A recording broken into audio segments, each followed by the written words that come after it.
जुले जेके 24/7 में आप सबका फिर से एक बात स्वागत है। आज हम आपकी मुलाकात एक बड़े शख्सियत से कराएंगे जिनका कंट्रीब्यूशन है लद्दाख में, पूरे देश में पता है कि उन्होंने कितना काम किया है और उनके जो कंट्रीब्यूशन है वो आने वाले 10 जनरेशन 20 जनरेशन आगे के कितने ही जनरेशन जो है इनके कंट्रीब्यूशन को भूल ही नहीं पाएंगे। जिस तरह से उन्होंने काम किया है लद्दाख के लिए, और वो कोई नहीं, श्री थुप्स्तान सेवांग जी हैं। अभी वो LBA प्रेसिडेंट अभी रिसेंटली इलेक्टेड हुए हैं, तो आइए उनका वेलकम करते हैं। बहुत बहुत शुक्रिया हमारे शो से जुड़ने के लिए। तो सबसे पहले जानना चाहेंगे सर, हम आपके जो करियर, जो शुरू के करियर्स कैसे रहे, जिस तरह से आपने सोचा कि लद्दाख के लिए कुछ ना कुछ कंट्रीब्यूट करना चाहिए, तो वो दौर कैसा रहा आपका? सबसे पहले मैं आपका शुक्रिया अदा करना चाहता हूं कि आपने ये मौका दिया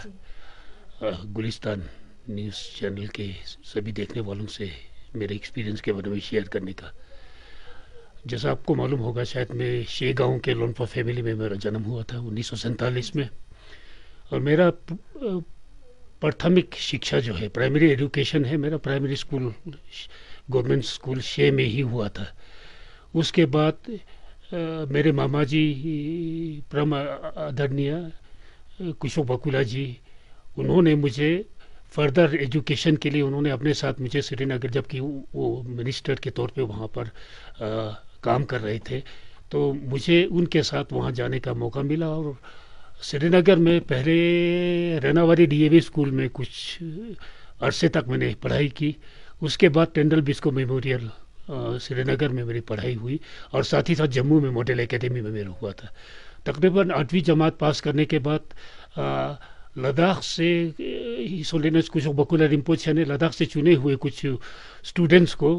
सारनाथ वाराणसी में शिक्षा के लिए जाने का उन्होंने फैसला किया, और स्टेट गवर्नमेंट की तरफ से स्कॉलरशिप पे तकरीबन हम 10-15 बच्चे थे लद्दाख के, तो उनको महाबोधि इंटरमीडिएट कॉलेज उस वक्त कहा जाता था, इंटरमीडिएट सिस्टम होता था, तो सारनाथ में मेरा दाखिला हुआ। तो वहाँ से उत्तर प्रदेश बोर्ड से मेट्रिकुलेशन का एग्ज़ाम ख़त्म करने के बाद मुझे दोबारा दिल्ली आने का मौका मिला। तो दिल्ली में मैंने हायर सेकेंडरी का जो एजुकेशन था वो लद्दाख बुद्धिस्ट विहार में रहते हुए पास में वहाँ पर एक मिशन स्कूल था, उसमें मैंने हायर सेकेंडरी की एजुकेशन किया। और उसके बाद सन 64 में मुझे दिल्ली यूनिवर्सिटी के रामजास कॉलेज में दाखिला मिला, वहाँ पर मैंने ग्रेजुएशन किया, और उसके बाद 3 साल लॉ फैकल्टी दिल्ली यूनिवर्सिटी मैंने LLB का डिग्री हासिल किया। ये है मेरा जो एजुकेशन का बैकग्राउंड है, मैं ये रहा जी। काले, हम ये भी जानना चाहेंगे आपसे, जिस तरह से आपको एक लद्दाख के लिए कंट्रीब्यूट करना, कहीं ना कहीं जो है लद्दाख एक बैकवर्ड एरिया में कंसिडर किया जाता था पहले, और तो आपको कैसा लगा, कि क्यों लगा कि लद्दाख के लिए आप कुछ करना चाहेंगे? कैसा ये आप में एक भावना जो आई है, वो किस टाइम पे था और कैसा था, उस वक्त का दौर कैसा था, वो जानना चाहेंगे। देखिए, जैसे कि आप जानते हैं कि मेरा एक पॉलिटिकल माहौल में मेरा पालन पोषण हुआ,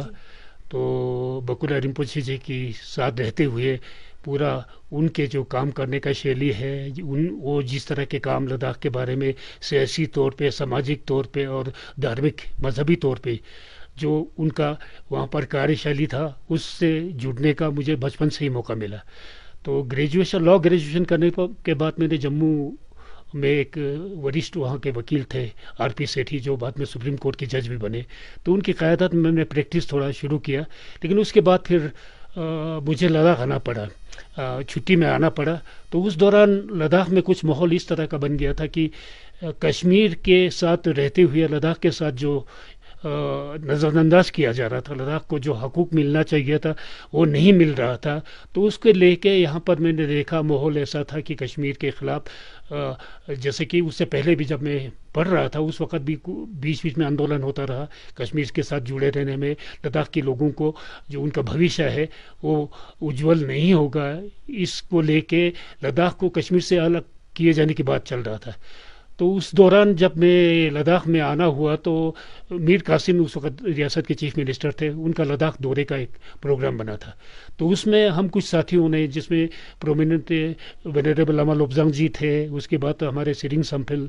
आप सभी जानते हैं, नुरबु ग्यालसन, और इस तरह के कई उस समय के जो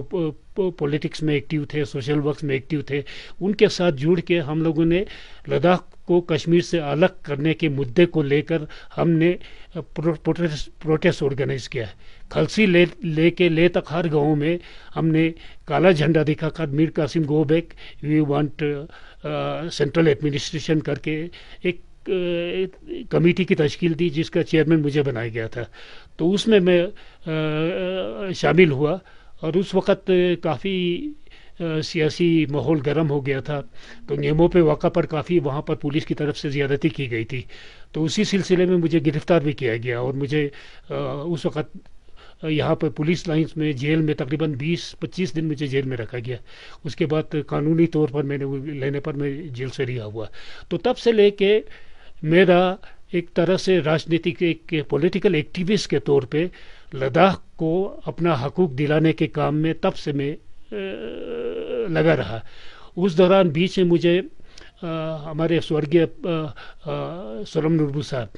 जब शेख अब्दुल्ला साहब दोबारा कश्मीर के तख्त उन्होंने संभाला, तो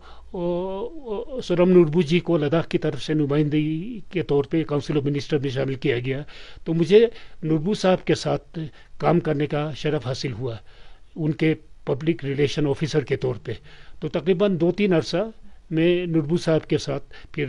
एस पब्लिक रिलेशन ऑफिसर काम करता रहा। उसमें मेरा पूरा फिर लद्दाख के तमाम हिस्सों में जाकर उनके साथ काम करके पब्लिक रिलेशंस के तौर पे फिर किस तरह के वहाँ पर माहौल है, किस तरह से सेक्रेटेरिएट में ये एडमिनिस्ट्रेशन चलता, उसका साथ मुझे जुड़ने का मौका मिला। उसके बाद फिर मैं, हालांकि सभी लोग चाहते थे कि मैं एक्टिव पॉलिटिक्स में आऊँ, लेकिन मेरा एक्टिव पॉलिटिक्स में ऐसे प्रोफेशन आने का कोई इरादा नहीं था, बल्कि एक तरह से पॉलिटिक्स से मैं दूर रहना चाहता था।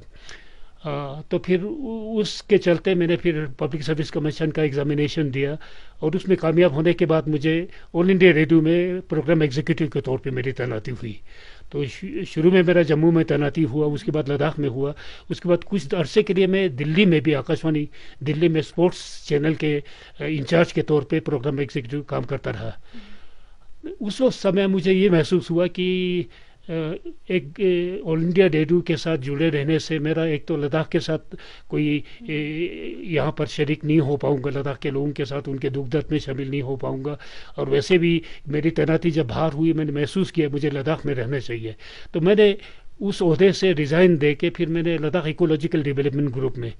वहाँ मैं शामिल हुआ, एज डायरेक्टर के तौर पे मुझे काम करने का शरफ हुआ। उसमें भी फिर जैसे इकोलॉजिकल डेवलपमेंट ग्रुप का मेन मुद्दा था सस्टेनेबल डेवलपमेंट मॉडल लद्दाख के लिए। हेलेना नोरबक होच जो जिन्होंने लद्दाख में बहुत अच्छा काम किया था, उनके साथ जुड़कर लद्दाख इकोलॉजिकल डेवलपमेंट ग्रुप में मैंने तकरीबन 2-3 साल तक वहाँ पर काम किया। और उस दौरान फिर मुझे सन 1988 में शायद है, उस वक़्त लद्दाख बुद्धिस्ट एसोसिएशन का प्रेसिडेंट का इलेक्शन हो रहा था। तो कुछ साथियों ने, जिसमें गवर्नमेंट मुलाजिम जो उस वक़्त के अच्छे मुलाजिम थे, उन सब ने मुझे ये मुझ पर यह जोर लगाया कि मैं लद्दाख बुद्धिस्ट एसोसिएशन के प्रेसिडेंट के तौर पे उस ओहदा में मैं रेस में शामिल हो जाऊं। तो रिलक्टेंटली मैंने फिर एक्सेप्ट किया। तो 1988 में फिर लद्दाख बुद्धिस्ट एसोसिएशन का पहली बार मैं प्रेसिडेंट बना। उसके बाद इसी मुद्दों को लेके लद्दाख को जिस तरह से इग्नोर किया जाता जम्मू कश्मीर के सिस्टम में, तो उसके लेके मैंने गांव-गांव जाके लोगों को मैं एक इस तरह का अवेकनिंग करने के लिए हमने प्रचार करना शुरू किया। और उसी दौरान अनफॉर्चुनेटली लद्दाख में कुछ इस तरह मजहबी जो एक ये था 89 में, ये वो दौर था जबकि शायद जम्मू कश्मीर में उस वक़्त जो 1990 के बाद जो माहौल बना वहाँ पर, जो कश्मीर को आज़ादी को लेकर वहाँ पर एक बहुत ज़बरदस्त जन आंदोलन चला, तो उसकी शुरुआत शायद हो चुका था। तो उसी का शायद असर था कि लद्दाख में भी इस तरह का वो करने का कुछ नियत रहा होगा। तो उससे फिर हम बहुत मायूस हुए। तो फिर लद्दाख बुद्धिस्ट एसोसिएशन के प्रेसिडेंट के तौर पे हमने उसके मुखालिफ करने के लिए फिर हम लोगों ने इस मुद्दे को उठाया। और ये तब से लेके 1988-89 में फिर जैसा कि आप जानते हैं कि लद्दाख में एक बिल्कुल ऐसा माहौल बना जिसमें कि लद्दाख के तमाम हर खित्ते के लोग और हर मज़हब से जुड़े हुए। शुरू में ज़रा इसमें मजहबी ज़रा इसमें ये रहा क्योंकि बहुत मुस्लिम के बीच में कुछ दरार आया, लेकिन आगे चल के फिर सबको इकट्ठा करके हर मजहबी रहनुमा, हर समाजी तंजीम और पॉलिटिकल जितने ऑर्गेनाइजेशन है उनको लद्दाख बुद्धिस्ट एसोसिएशन के झंडे के तले उसके एजिस में हम लोगों ने फिर बहुत बड़ा हमने एक प्लेटफॉर्म बनाया और उसके ज़रिए लद्दाख को यूटी का दर्जा दिए जाने की मांग हमने पुरजोर तरीके से उठाया था। जो 1990 के बाद जो माहौल बना वहाँ पर, जो कश्मीर को आज़ादी को लेकर वहाँ पर एक बहुत ज़बरदस्त जन आंदोलन चला, तो उसकी शुरुआत शायद हो चुका था, तो उसी का शायद असर था कि लद्दाख में भी इस तरह का वो करने का कुछ नियत रहा होगा। तो उससे फिर हम बहुत मायूस हुए। तो फिर लद्दाख बुद्धिस्ट एसोसिएशन के प्रेसिडेंट के तौर पे हमने उसके मुखालिफ करने के लिए फिर हम लोगों ने इस मुद्दे को उठाया। और ये तब से लेके 1988-89 में फिर जैसा कि आप जानते हैं कि लद्दाख में एक बिल्कुल ऐसा माहौल बना जिसमें कि लद्दाख के तमाम हर खित्ते के लोग और हर मज़हब से जुड़े हुए। शुरू में ज़रा इसमें मजहबी ज़रा इसमें ये रहा क्योंकि बहुत मुस्लिम के बीच में कुछ दरार आया, लेकिन आगे चल के फिर सबको इकट्ठा करके हर मजहबी रहनुमा, हर समाजी तंजीम और पॉलिटिकल जितने ऑर्गेनाइजेशन है उनको लद्दाख बुद्धिस्ट एसोसिएशन के झंडे के तले उसके एजिस में हम लोगों ने फिर बहुत बड़ा हमने एक प्लेटफॉर्म बनाया और उसके ज़रिए लद्दाख को यूटी का दर्जा दिए जाने की मांग हमने पुरजोर तरीके से उठाया था। तो उसके बाद जैसा कि आपकी जानते हैं कि हाँ, हमें फिर दोबारा जेल जाना पड़ा और इस बार मेरे ऊपर पब्लिक सेफ्टी एक्ट के तहत बहुत संगीन जुर्म लगाकर मुझे श्रीनगर सेंट्रल जेल में रखा गया। तो काफ़ी अरसे तक मुझे जेल में रखा गया, लेकिन बाद में फिर हाई कोर्ट जम्मू की तरफ से मुझे राहत मिली और वहाँ से फिर मुझे रिहा करने के बाद वो भी एक बहुत बड़ा कहानी है। उसके बाद मुझे दोबारा अरेस्ट करने की बहुत कोशिश की गई, लेकिन मैं किसी तरह भागते हुए लद्दाख पहुंचा और लेह में फिर जीवेछल के मुकाम पर मेरे ख्याल से हमारे इतिहास में ऐसा जो प्रदर्शन कभी नहीं हुआ होगा। लद्दाख के हर कोने से, हर गांव से लोग जुड़ के आके ले चलो आंदोलन का एक हमने प्रोग्राम पहले ही बना लिया था। तो उसके तहत बहुत बड़ा वहाँ पर मजलिस का हुआ जिसमें हिज होलीनेस कुशो बकुला रिम्पोछे की क़यादत में खनपो रिम्पोछे, तोगड़न रिम्पोछे और जो हम इस आंदोलन के साथ जुड़े हुए मेरे साथी थे सभी, जिसमें कि बहुत सारे अभी कांग्रेस पार्टी में है या किसी और पार्टी में है जिन्होंने इस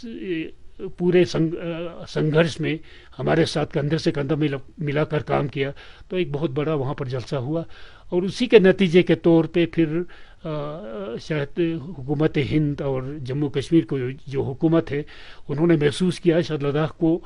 कुछ ना कुछ इनके लिए करना पड़ेगा, नहीं तो क्योंकि लद्दाख की जो एक स्ट्रेटेजिक महत्ता है उसको देखते हुए नेशनल सिक्योरिटी इंटरेस्ट को भी नुकसान पहुंच सकता है। शायद इस को ध्यान में रखते हुए उन्होंने फिर एक हमारी उनकी तरफ से एक ऑफ़र आया कि आपस में बैठ के बातचीत करें। तो शायद 28-29 अक्टूबर 1989 में है। फिर उस वक़्त मरकज़ में कांग्रेस की हुकूमत थी और जम्मू कश्मीर में नेशनल कॉन्फ्रेंस और कांग्रेस की जो है मिलीजुली सरकार थी। तो फिर उस वक़्त होम मिनिस्टर बूटा सिंह थे। बूटा सिंह ने यहाँ पर लेह में आए। फिर उनकी क़यादत में जम्मू कश्मीर रियासत के 2 मंत्री जिसमें पंडित मंगलराम शर्मा कांग्रेस की तरफ से और मोहम्मद शफी उरी जो है वो नेशनल कॉन्फ्रेंस की तरफ से ले आए और लद्दाख बुद्धिस्ट एसोसिएशन के तत्वाधान में जो लद्दाख का जो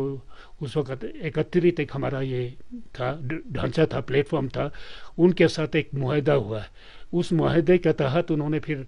लद्दाख को फ़िलहाल के लिए उन्होंने कहा यूटी मुमकिन नहीं है, उसके लिए कॉन्स्टिट्यूशन में हमें अमेंडमेंट करना पड़ेगा जो कि एक लंबा प्रोसेस है। लेकिन फ़िलहाल के लिए लद्दाख में उन्होंने ये तजवीज़ किया कि गोरखा हिल काउंसिल के दार्जिलिंग गोरखा हिल काउंसिल के तर्ज पे लद्दाख में एक ऑटोनोमस हिल डेवलपमेंट काउंसिल बनाया जाए। तो उसको लेके फिर हम लोगों ने उसमें एग्री किया और फ़िलहाल के लिए हमने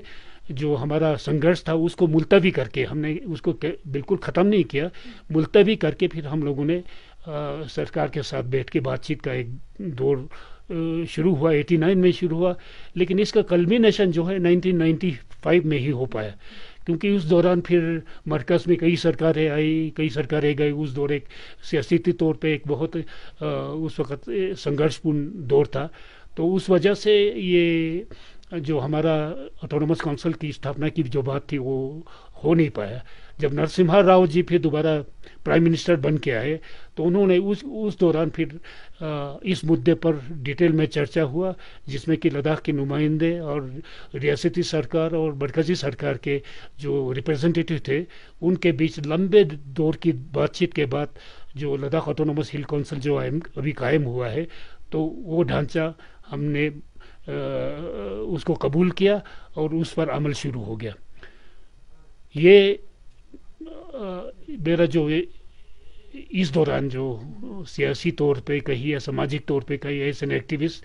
लद्दाख के लिए हम सब जितने मेरे साथ साथी थे, हमने मिलकर एक संघर्ष किया था, जिसका नतीजा एक तो ये बरामद हुआ कि लद्दाख ऑटोनोमस हिल डेवलपमेंट काउंसिल के तौर पर पहली बार लद्दाख में हमें ज़मीनी सतह पर एक लोकतांत्रिक तरीके से एक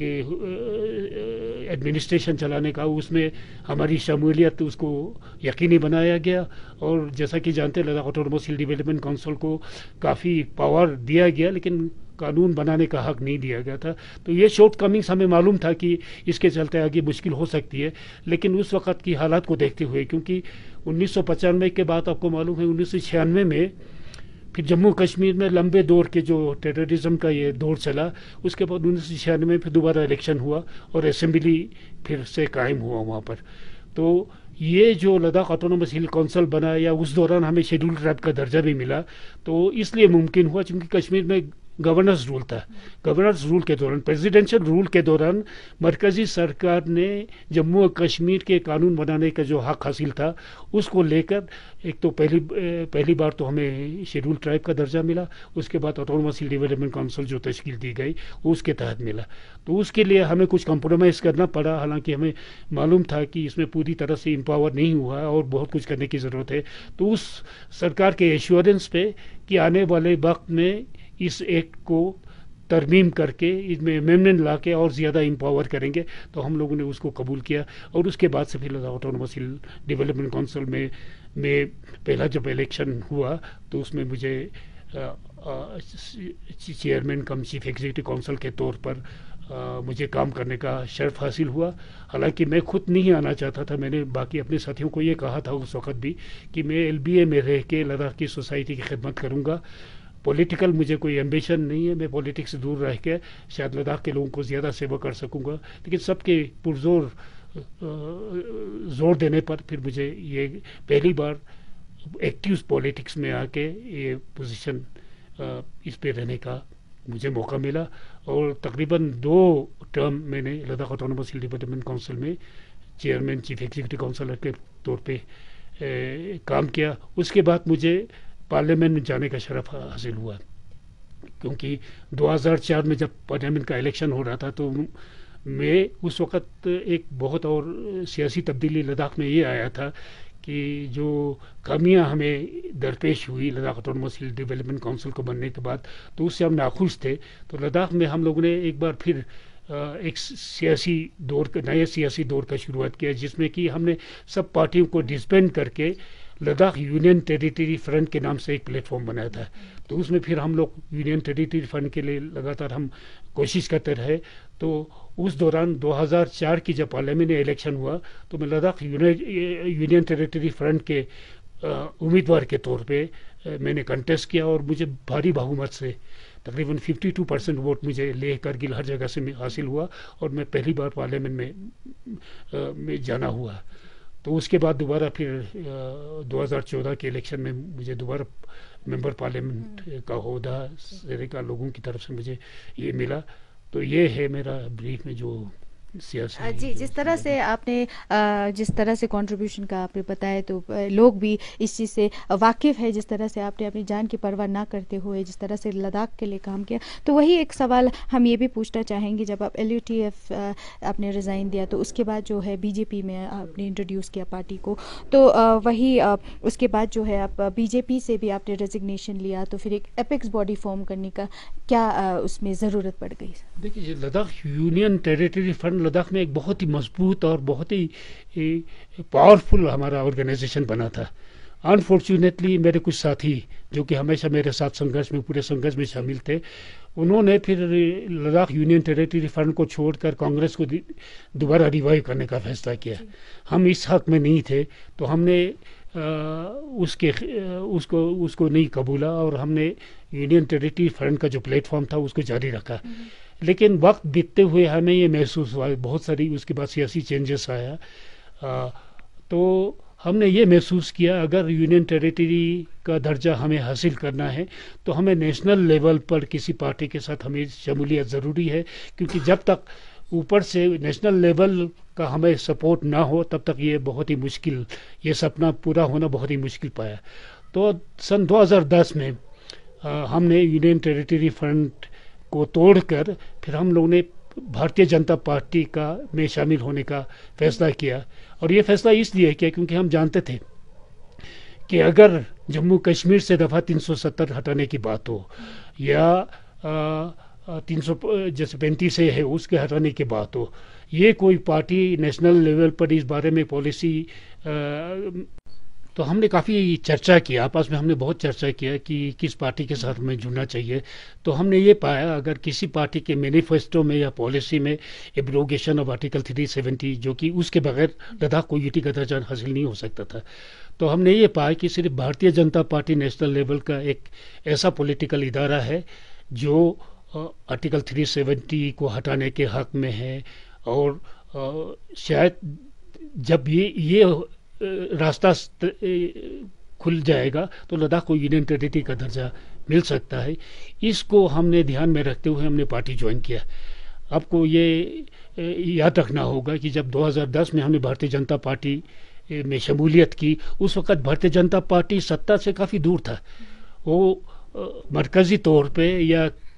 कुछ ही रियासत में उनका बोलबाला था, नहीं तो वो कहीं भी, हाँ, किसी के विचार में ये नहीं था कि भारतीय जनता पार्टी एक दिन मरकज़ में सरकार बना लेगी या इतना मजबूती के साथ वो पार्टी मरकज़ में हुकूमत में आएगी। लेकिन हमारा किस्मत कह लीजिए या जो भी कह लीजिए, 2010 के बाद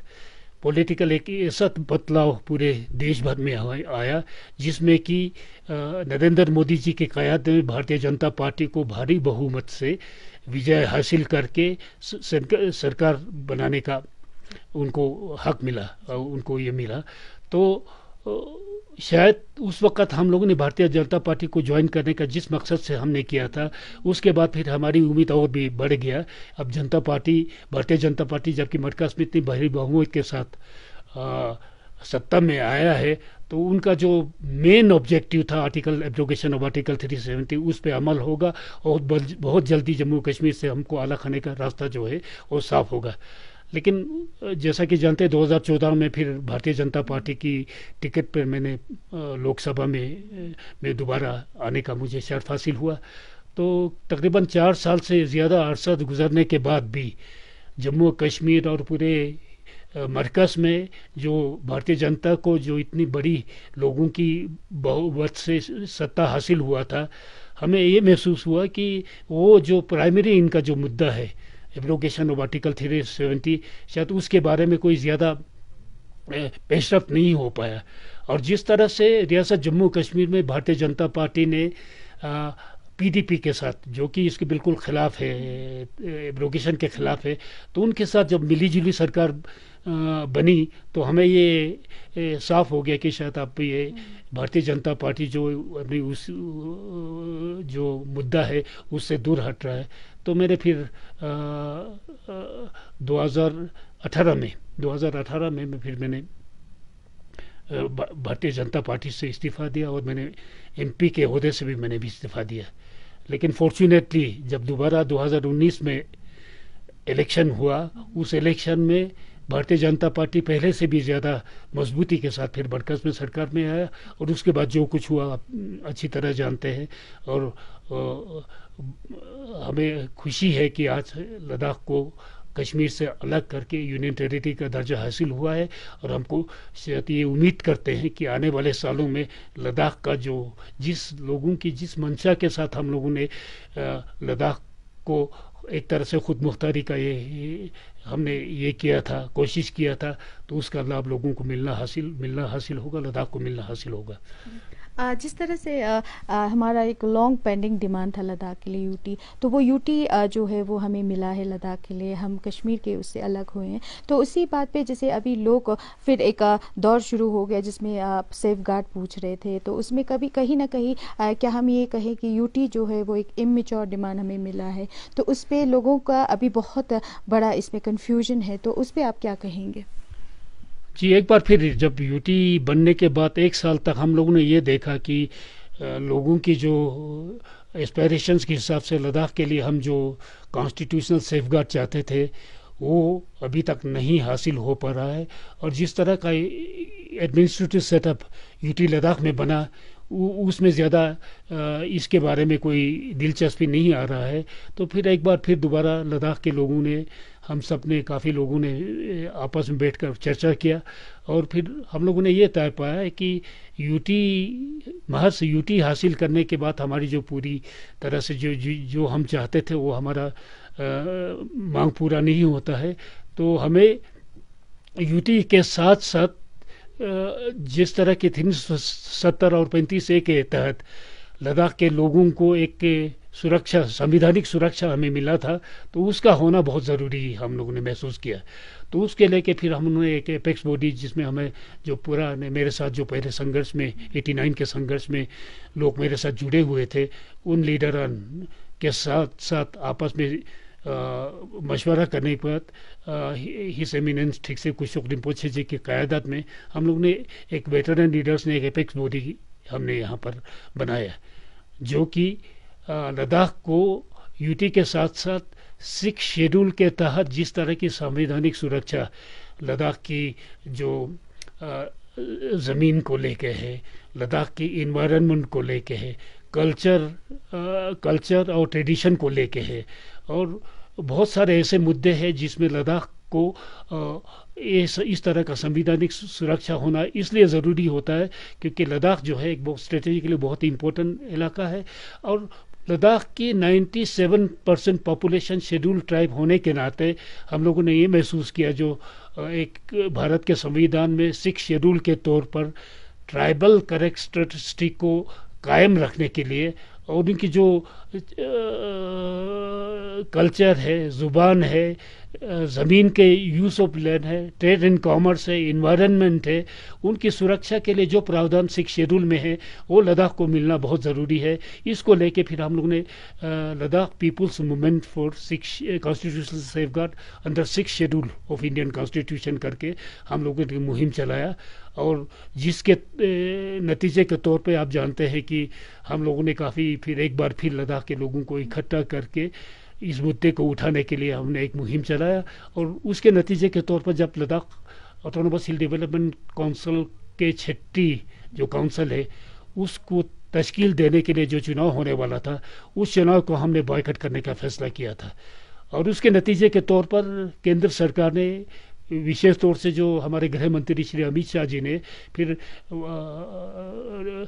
मौके की नज़ाकत को समझते हैं और जिस तरह का माहौल लद्दाख में बना था, एक तो चीन की तरफ से यहाँ पर खतरा था, दूसरा लद्दाख जैसे स्ट्रेटेजिक क्षेत्र में अगर इस तरह का माहौल बनता है तो शायद वो देश की सुरक्षा के लिए भी इसका असर हो सकता। तो उन्होंने ये रियलाइज़ करते हुए बहुत ही जल्दी एपेक्स बॉडी के एक नुमाइंदा को लद्दाख से दिल्ली के लिए बुलाया उन्होंने, और उस मीटिंग में उन्होंने हमें ये आश्वासन दिया कि हम लद्दाख को पूरी तरह से संवैधानिक सुरक्षा प्रदान करने के लिए जो कुछ भी कदम उठाना पड़े वो उठाएंगे। तो इस उम्मीद पर फिर हम लोगों ने फिर जो इलेक्शन बॉयकॉट का कॉल था उसको हमने वापस लिया था, और बहुत स्मूथली लद्दाख ऑटोनोमस हिल डेवलपमेंट काउंसिल का जो इलेक्शन है वो कंडक्ट हुआ, और जो 6ठी हिल काउंसिल जो अभी काम कर रही है तो उसका तश्कील हुआ। तो इसके बाद भी फिर हम लोगों ने जो हमारे 6 शेड्यूल के तहत या कॉन्स्टिट्यूशनल सेफगार्ड की मांग थी, उसको चलने के लिए दूसरे दौर का बातचीत भी इस दौरान फिर होम मिनिस्टर की क़यादत में दिल्ली में हुआ। उसमें फिर डिटेल में चर्चा होने के बाद ये तय पाया कि इसको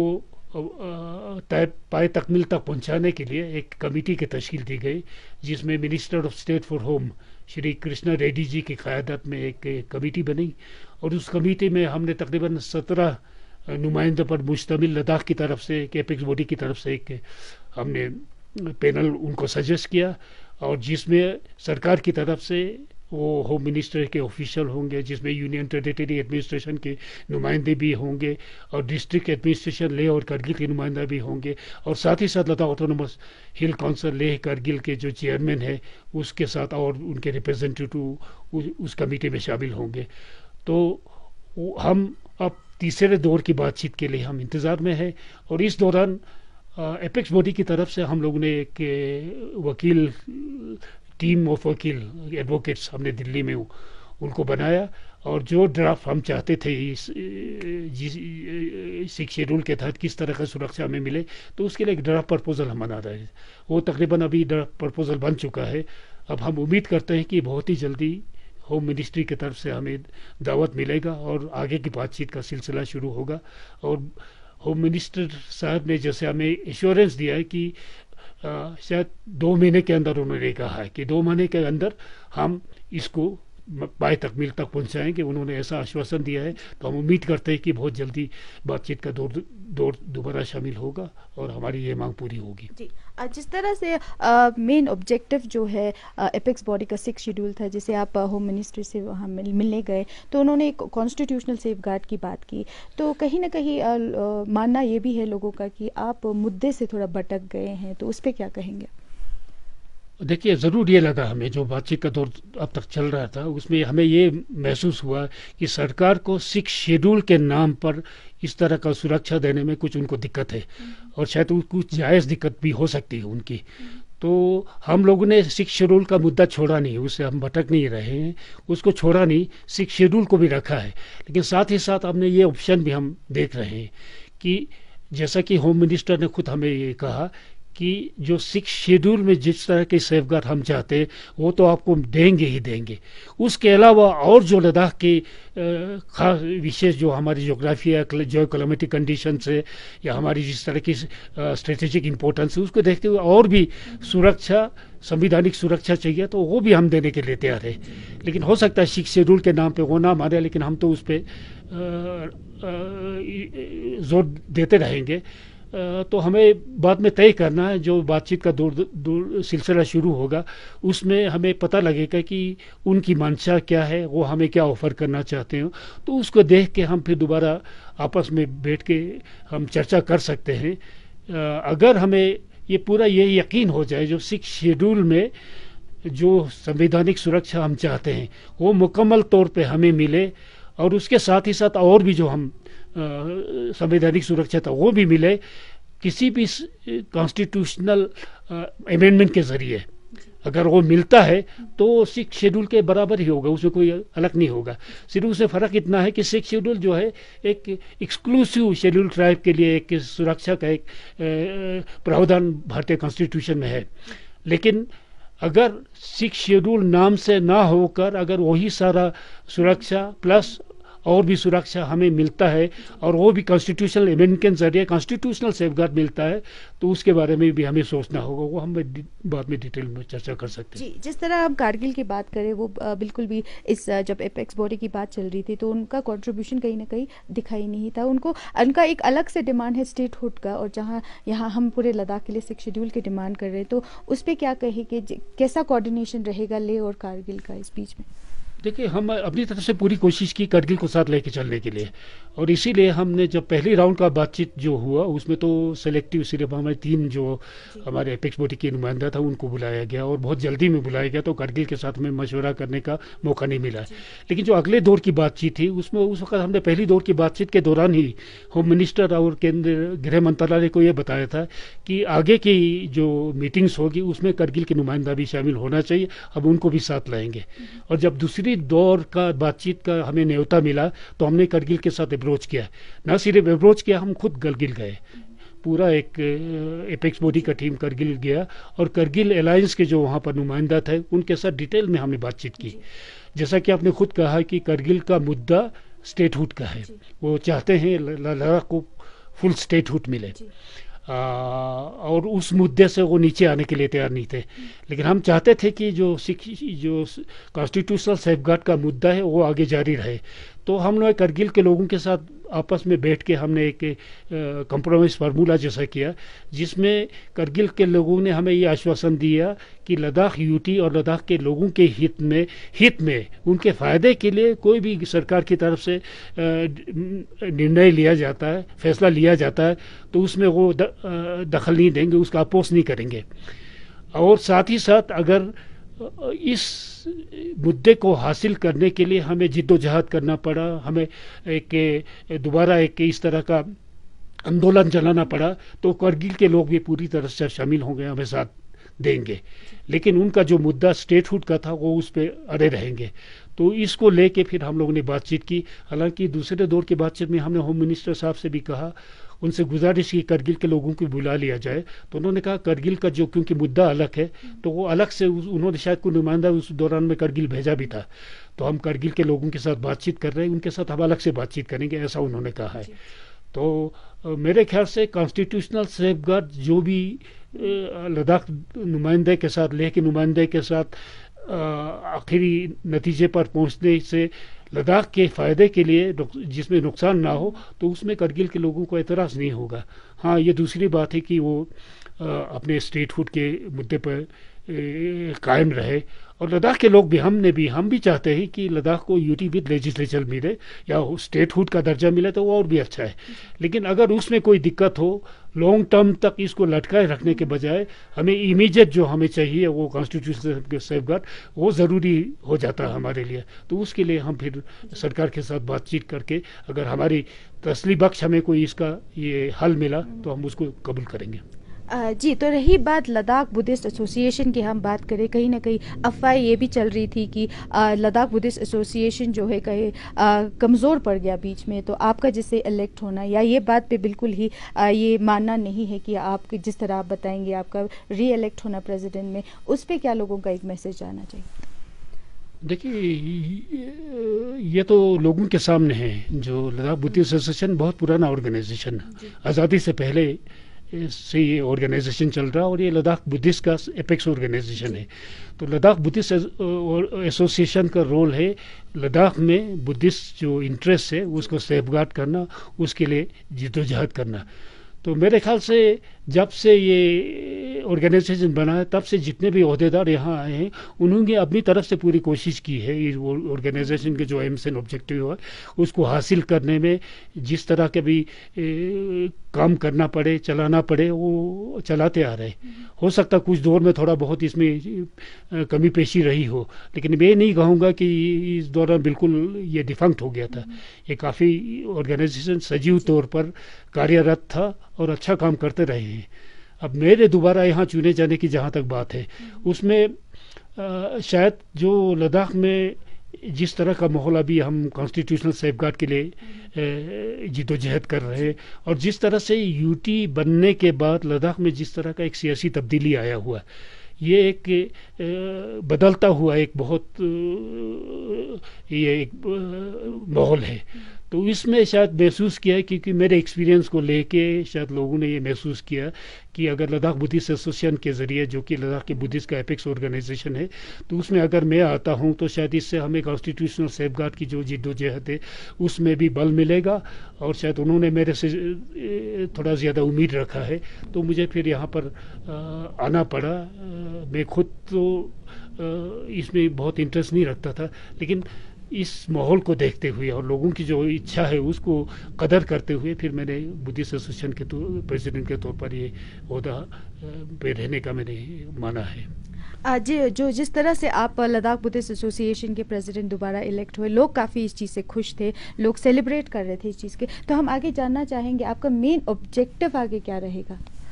देखिए, लद्दाख बुद्धिस्ट एसोसिएशन का जैसे मैंने बताया, इसमें अभी पहले भी एक हमारा कॉन्स्टिट्यूशन था, लेकिन उस पर अमल नहीं हो रहा था। अभी ये पहला इलेक्शन है जो कि नया कॉन्स्टिट्यूशन बनने के बाद उसी कॉन्स्टिट्यूशन के तहत ये इलेक्शन हुआ है, और बहुत स्मूथ तरीके से, डेमोक्रेटिक तरीके से ये इलेक्शन अमल में आया है। तो मेरे ऊपर सबसे बड़ा जिम्मेदारी यही है जो उस कॉन्स्टिट्यूशन में जो एम्स एंड ऑब्जेक्टिव रखा, आपके काफ़ी विस्तार में है, उसको आगे बढ़ाने के लिए, और लद्दाख बुद्धिस्ट एसोसिएशन का रुतबा है उसको न सिर्फ लद्दाख में बल्कि पूरे देश में और इंटरनेशनल लेवल तक लद्दाख बुद्धिस्ट एसोसिएशन का जो रोल है वो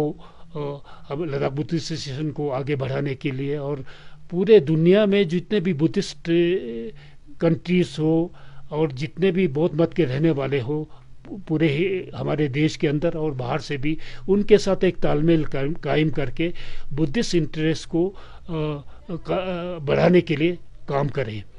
और जिस तरह का एक माहौल अभी हिंदुस्तान में, पूरे भारत में चल रहा है, उनमें हम देखते हैं कि माइनॉरिटीज़ के लिए थोड़ा खतरा है। एक तरह से इस तरह से हुआ है कि कुछ संगठन जो है उसको इस जो एक अभी तक का जो भारत का एक हमें मिसाल रहा है, एक सेक्युलर कंट्री है, हर धर्म को मानने का जो है, उसमें थोड़ा सा खलाल इस वजह से आ रहा है। कुछ जो संगठन है वो काफ़ी रुद्र रूप से जो है वो अपने धर्म के प्रचार में या उनकी जो सोच है उसको यानी कि ज़्यादा तरजीह देने के उस तरह की का भी एक माहौल चल रहा है। तो उसमें फिर ये ज़रूरी हो जाता है, जितने भी हिंदुस्तान में रहने वाले जितने अक़लियत तबके के लोग हैं, माइनॉरिटी जो है, उनको भी आपस में कोऑर्डिनेशन होना ज़रूरी है। और जो अपनी जो सुरक्षा, जो कॉन्स्टिट्यूशन में, भारत के संविधान ने हमें जो सुरक्षा दी है, उसको यकीनी बनाने के लिए शायद मिलजुल के भी एफर्ट करना पड़े। तो उसको ध्यान में रखते हुए एक इस सियासी माहौल में थोड़ा ये बहुत ज़रूरी हो जाता है। तो हम कोशिश करेंगे कि इसको आगे बढ़ाने के लिए हम अपनी संगठन की तरफ से और लद्दाख के लोगों की ताउन से जो कुछ हम कर सकते हैं, फिर उसको भी साथ में हम लेकर चलने की कोशिश करेंगे। तो बहुत बहुत शुक्रिया हमारे चैनल के साथ जुड़ने के लिए, आपके कीमती वक्त में से टाइम निकालने के लिए हम बहुत बहुत शुक्रिया करते हैं। तो आपने हमारा एक यही एफर्ट था, वैसे तो इनको कौन जानता नहीं है, इनके बारे में सब छोटे से लेके बड़े तक इनके कंट्रीब्यूशन को सभी जानते हैं, फिर भी हमारी एक छोटी सी कोशिश थी कि हमारे माध्यम से इनके कंट्रीब्यूशन को दोबारा एक बार फिर से लोगों तक लाए। तो उसी के साथ निसार हुसैन और रिक्जिन वैंगमो, JK24/7 के लिए लेह लद्दाख से।